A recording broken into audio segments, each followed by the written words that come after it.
par exemple, plus du budget, les 2 tiers, n'est-ce pas, sur les garçons, on rattrape plus facilement le retard de l'Afrique qu'en faisant une égalité. Alors que la règle est tout à fait inversée. Si vous regardez par exemple les boursiers du Sénégal, vous avez quoi? Vous avez peut-être un 1/5 de femmes. Donc il faudrait inverser et investir plus dans l'éducation des filles que dans l'éducation des garçons.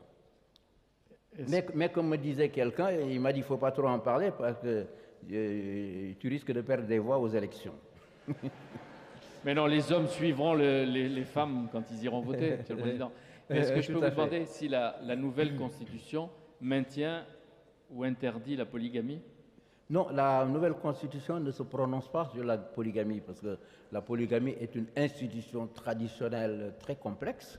Mais nous avons offert aux jeunes filles la possibilité de contraindre le mari pendant qu'il est jeune et amoureux à signer qu'il ne prendra pas une autre femme. Maintenant, ça c'est...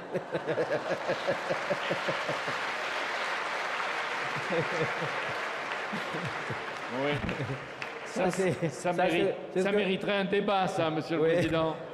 C'est ce que nous appelons l'option monogamique.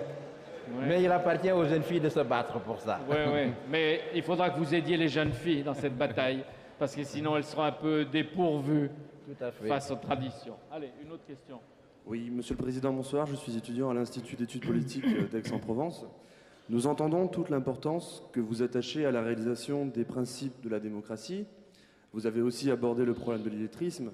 Permettez-moi de vous demander si vous pensez que le peuple sénégalais, dans tout le peuple, a la conscience politique nécessaire et suffisante à son installation.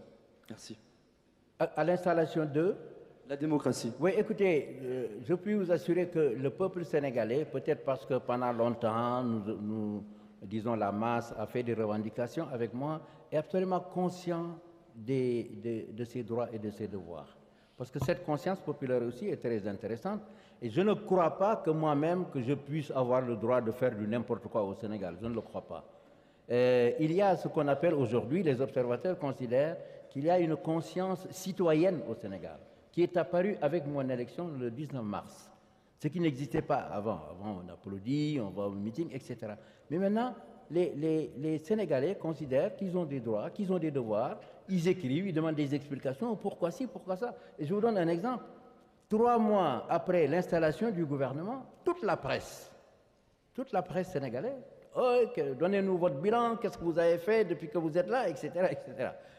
Alors que certains ministres n'avaient même pas encore leur mobilier. Eh bien, c'est le peuple qui nous a défendus.